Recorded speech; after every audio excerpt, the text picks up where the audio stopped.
Well, happy Sunday, wait a minute, I started to say happy sunny Friday afternoon, everybody.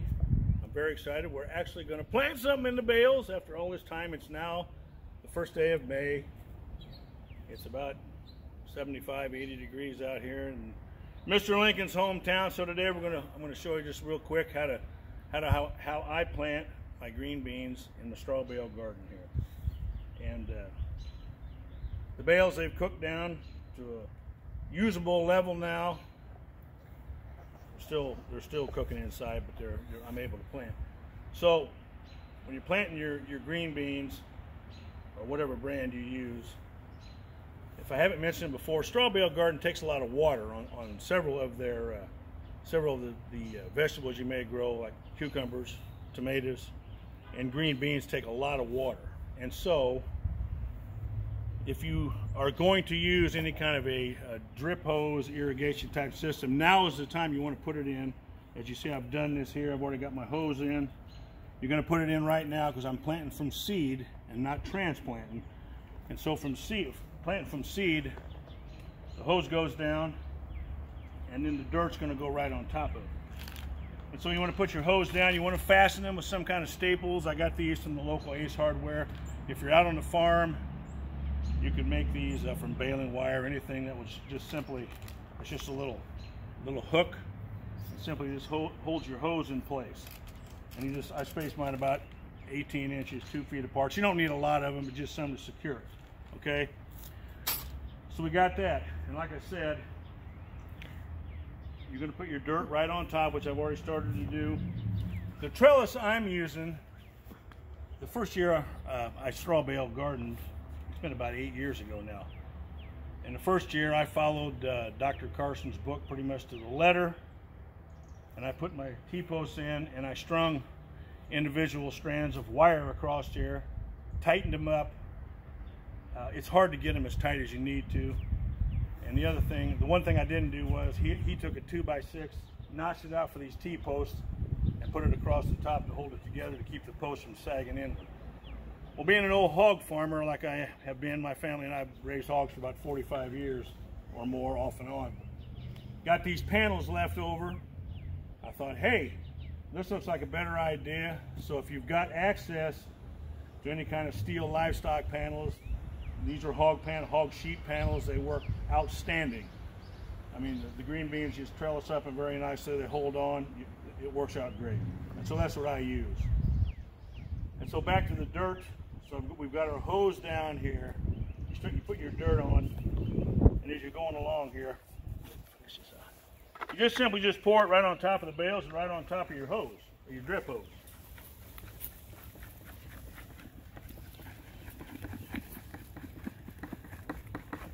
All the way out to the end. Make sure you get enough in each place. And then you just go along and you smooth it out by hand. Need a little more in the end here, looks like. Now to make a seed bed, you want to just go along and smooth this out and pack it down a little bit. Doesn't have to be a lot, just firm it. And so your seeds will go right in.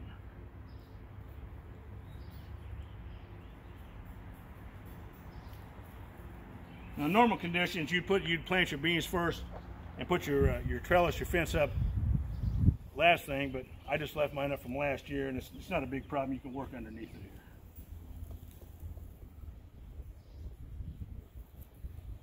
You just want to do that all along, firm it in, make a nice little seed bed.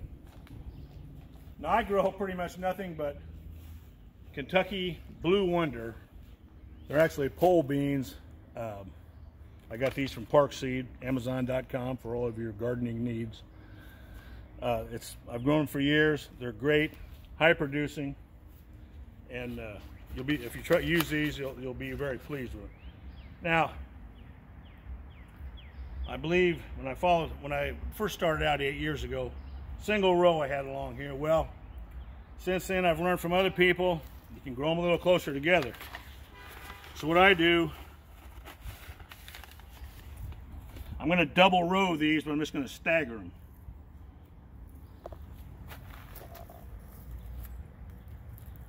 Set them up on there. And you still want to keep them, a couple inches apart.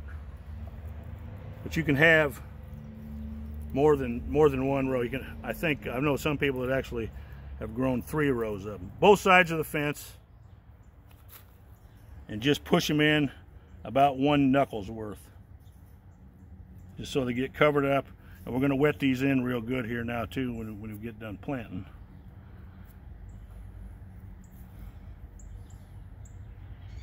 I was skeptical last year. I didn't know if you could plant them that close together, but they both rows came together, grabbed the fencing, and we had great green beans, didn't we, dear? Yes, we did. All summer and into early fall. We actually almost got sick of green beans, if you can believe that, because I love green beans, so does Tara, and we ate them until they were coming out our ears, pretty much. All right, so that's about all there is to this. The other thing, the last thing you want to do is, like I said, take your water can, your hose, and just give them a good a sprinkle, wet down so they stay in place. And run your, if you have an irrigation hose in there, run it probably every other day, every 3rd day, just depending on how dry a zone you're in. We're in zone 6 here, central Illinois, and we can be very wet or very dry. Last year it was a very wet spring and summer, and I didn't even use a drip hose last year for any of mine, and we had a great harvest: tomatoes, peppers, green beans, the whole 9 yards. And so, what did I forget, dear? Anything that's... You gonna get those wet? Well, yeah. I haven't got them all planted yet, but...